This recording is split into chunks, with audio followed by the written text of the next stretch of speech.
always been drawn to stories where the odds are impossible and survival depends on something you'd never see coming. So when I discovered the account of Elijah and the ravens, I knew I had to share it. We're talking about a kingdom in total spiritual collapse, King Ahab and Queen Jezebel leading an entire nation into the worship of a false god named Baal. Into this chaos steps one man, the prophet Elijah. He walks right up to the king and declares, "As surely as the Lord, the God of Israel, lives, the God I serve, there will be no dew or rain during the next few years until I give the word." Just like that, the skies turn to brass. And Elijah, he becomes the most wanted man in Israel. Forced to flee for his life with nothing but a bizarre divine promise. Daily meals delivered by birds. I want you to understand just how dark things had gotten. King Ahab wasn't just a bad ruler, he was spiritually bankrupt. He married Jezebel, a woman who actively promoted Baal worship and tried to wipe out the prophets of the true God. The nation was in free fall. That's when Elijah shows up, a man absolutely on fire for God, and he doesn't hold back. He announces a divine judgment, no rain, no dew, nothing, until he says so. The drought begins immediately, and the land starts to wither. But speaking truth to corrupt power comes at a cost. Ahab labels Elijah the troubler of Israel, making him public enemy number one. Elijah has to run. And that's when God gives him the strangest instruction. Go to the east and hide by Kerith Brook.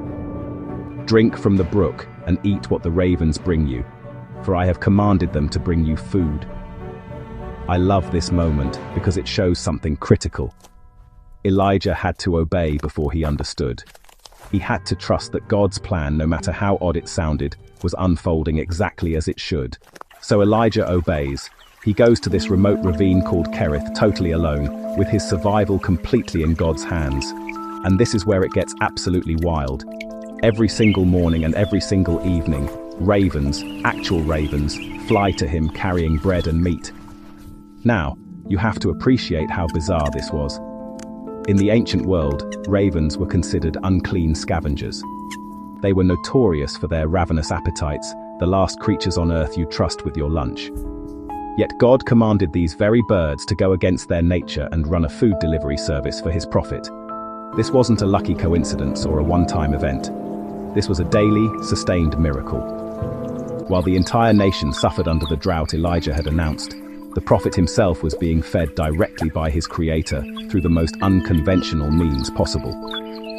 I find this fascinating because it reveals something profound about God's character. His care is absolutely reliable, even when, especially when, his methods are anything but conventional. The provision was supernatural, but it came through natural creatures repurposed by divine command. For a while, this becomes Elijah's reality. Ravens in the morning, ravens in the evening, fresh water from the brook. But here's what I find most instructive about this story. Faith isn't just tested in the miracle, it's tested in what comes after. The Bible tells us plainly. After a while the brook dried up, for there was no rainfall anywhere in the land. The very water source God had provided was gone. So what do you do when the brook you've been depending on dries up?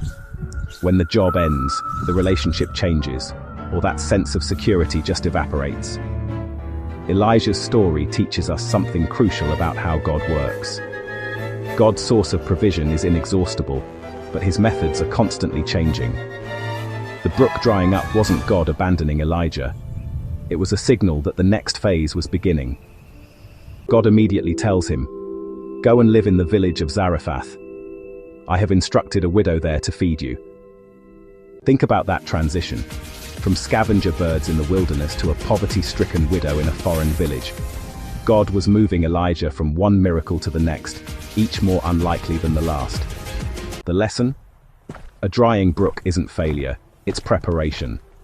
It's God saying, "What I have next is even better, but you have to let go of what's behind you." I think Elijah's story forces us to ask some really important questions about our own lives. We all go through droughts, seasons of lack, uncertainty, fear. We all have moments when our brooks dry up, leaving us feeling exposed and vulnerable. But this ancient story offers timeless wisdom. First, God often provides in ways we'd never predict. Help doesn't always come from the powerful or the obvious places. It comes from the most unlikely sources. Who are the ravens in your life? Who are the unexpected people or blessings God has used to sustain you? Second, our obedience unlocks his provision. Elijah had to actually go to the ravine before he saw the miracle. He had to move his feet before he saw God move heaven. And here's the question I want to leave you with. How can we trust God when our own brooks run dry? I think it starts with remembering his faithfulness. Jesus himself pointed to ravens to make exactly this point. He said, "They do not sow or reap, they have no storeroom or barn, yet God feeds them. And how much more valuable you are than birds." God sees you. He values your life infinitely more than any raven. If he commands creation to care for a prophet on the run, he can absolutely provide for you. Your brook might be dry, but the provider is still there. Put your trust not in the provision, not in the brook or the ravens, but in the one who commands them both. Elijah's time at that brook was lonely, but it was also a masterclass in dependence. He learned that when you're in the center of God's will, even a desolate ravine can become a place of safety and miraculous provision. He witnessed firsthand that God's command over creation is absolute, and that his creativity in caring for his children knows no bounds. So today, I want you to think about the ravens. Be encouraged. If God can command scavenger birds to bring meals to a fugitive prophet hiding in the wilderness, he can provide for you. No matter how dry your brook might seem right now, the God of Elijah is your God, and he is always, always faithful.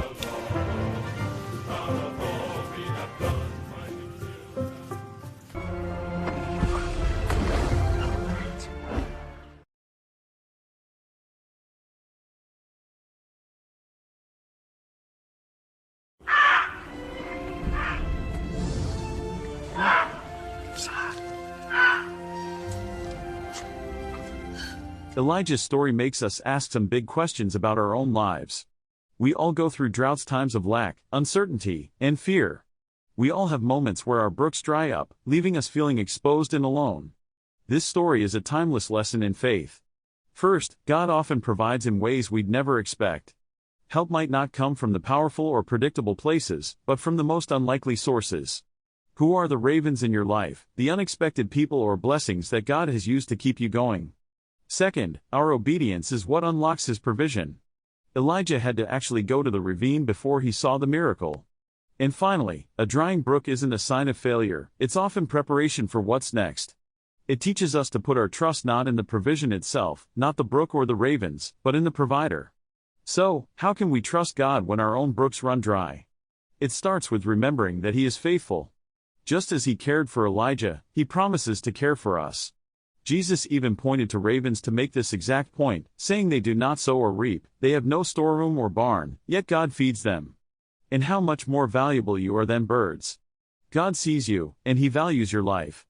Elijah's time at the brook was lonely, but it was also a masterclass in learning to depend on God. He learned that when you're in the center of God's will, even a desolate ravine can be a place of safety and provision. He saw firsthand that God's command over creation is absolute and that his creativity in caring for his children knows no bounds.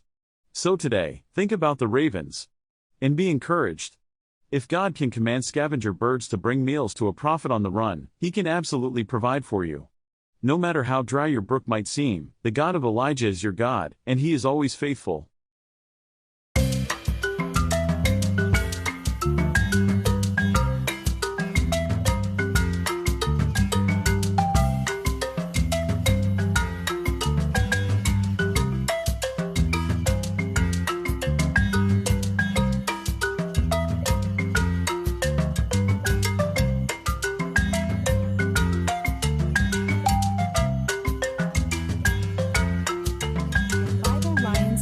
Book for Kids, Volume 2. Available August 15, 2025 on Amazon. The Bible Lions Coloring Book for Children. Color 30 fun designs of inspirational verses and Christian artwork. A beautiful children's coloring book designed to fill your child's mind with the positive words of God's love. The Bible Lions coloring book for kids was designed to be a fun yet effective way to help children calm their tension.